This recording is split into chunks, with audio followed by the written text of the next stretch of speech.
Welcome to December 6th. It's day 6 of our COVID Christmas books. I'm Pauline. I run the Scrapbook Room, a mobile and online scrapbook store.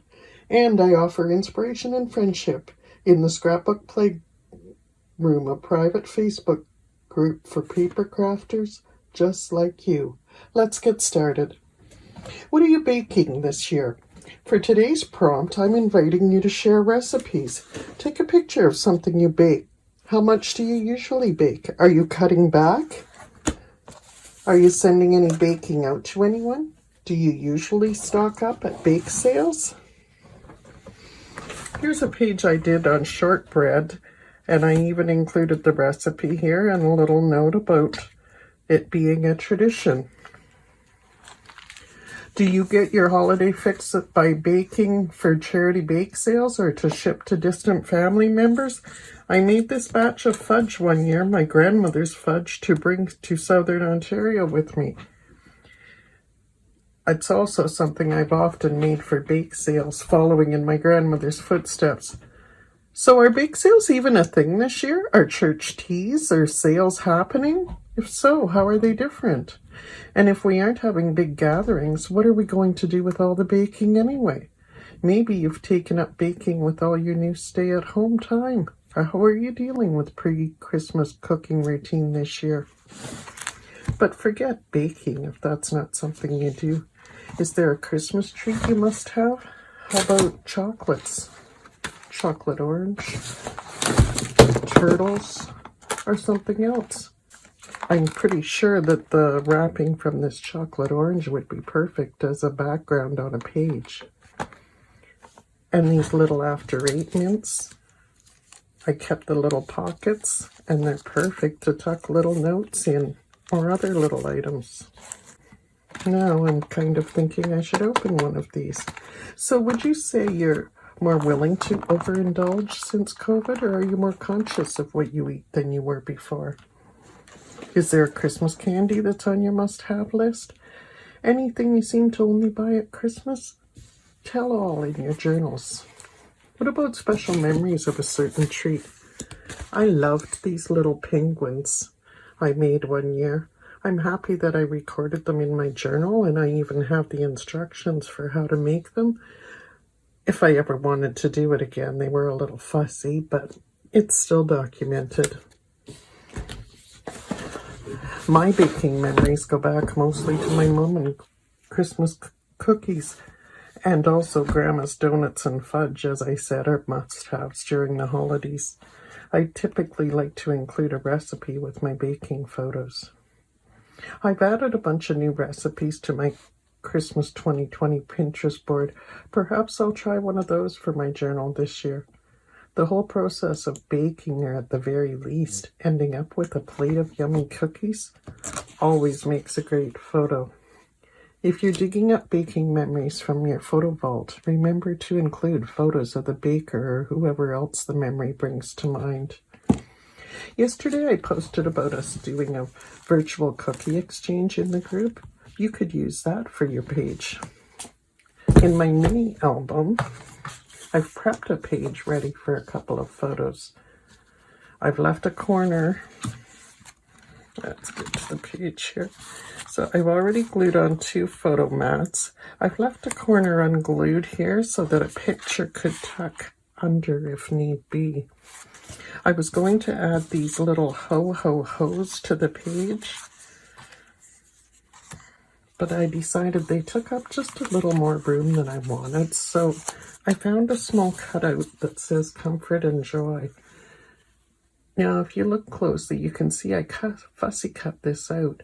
It had a lot of detail, but I just wanted to point out I didn't worry about the detail. I just followed the design around a bit, and it looks fine exactly the way it is.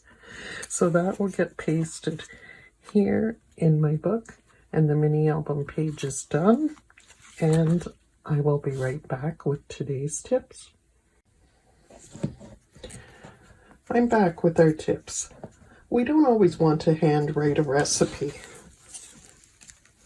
like I did here, but that's when photos come in handy. But what if the photo is on a screen? It's easy to take a screenshot.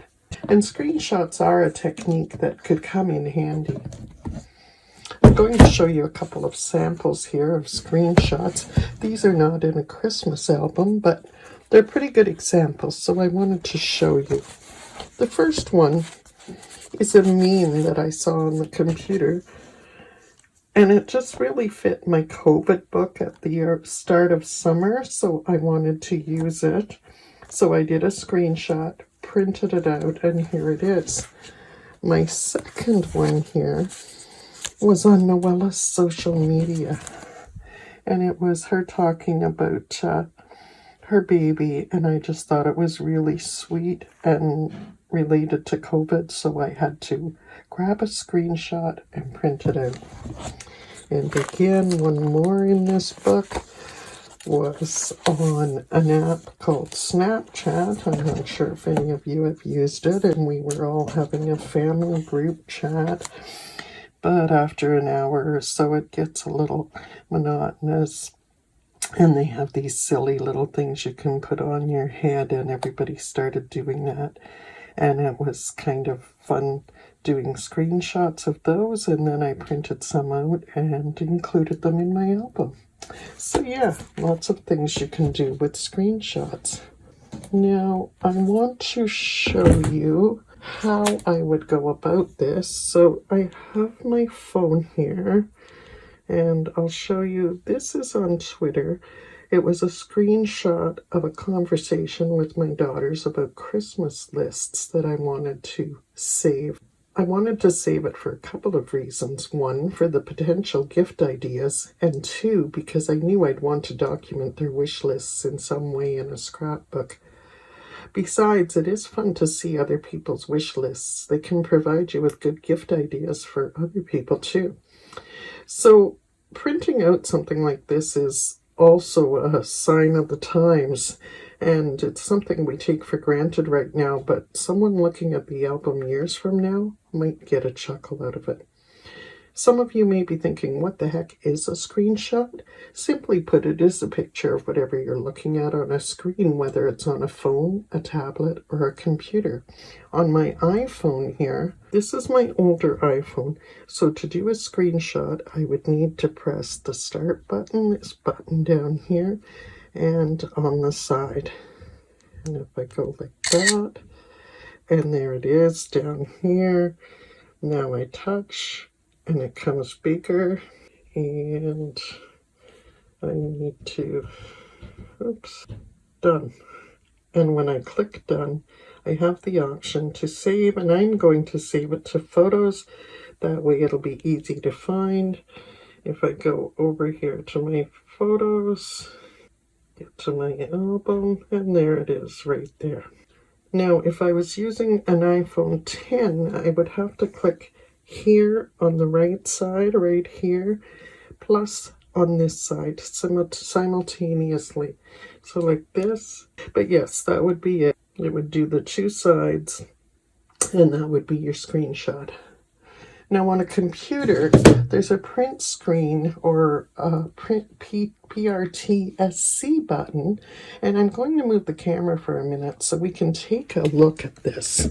So the print screen button is going to be right here, right above the 9 and the 0. And the window key is this key over here down on the left corner with 4 little squares on it. It's basically a white version of the window symbol. So to do a print screen here, I'm going to go to a screen here. Just bear with me for a second.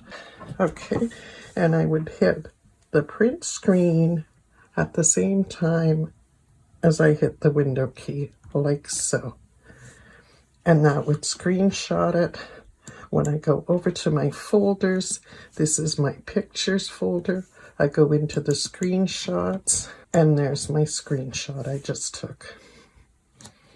Now, another way I could do it if I wanted just the recipe, for example, I would hit the print screen button only. I get these little symbols come up, so I'm going to click the first one, which gives me the option, see the little cross, when I come down and drag, hold my mouse and drag, there. So now it's been copied. Now I would want to go over, find my paint program right here, new, and I'm going to go there, and I right-clicked on my mouse, paste, and there's the recipe, and then I can save it by going here, save as, image, recipe, and I'm saving that. Let's go to my desktop.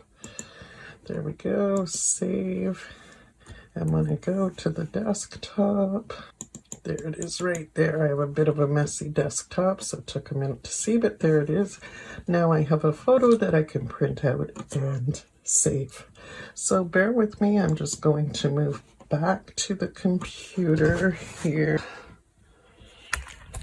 Our screen, get my book in view, and we'll know we're good to go. Okay, hopefully that was helpful, not too confusing to you. Once you've saved what you want to save, as I said, you can print it out on a photo or print the page on your regular printer to use in your album.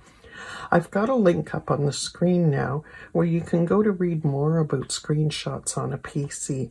If you're using a different device, scroll to just below the first paragraph in that article, and you'll see links to other articles about taking screenshots on different devices. Practice a bit, you'll find it comes quite easy. And lastly, I wanted to show you my page for today. Of course, it's not finished, but I've printed out that recipe that you saw on my screenshot earlier, and I was going to use that on my page. Now, because of the white background, I was going to skip this page because it's just too much white. I thought it would look better here. But then I decided, no, I want to stay in order, so I need a background. When I started reading through my papers, I came across this LCBO page I'd torn out, and it's perfect.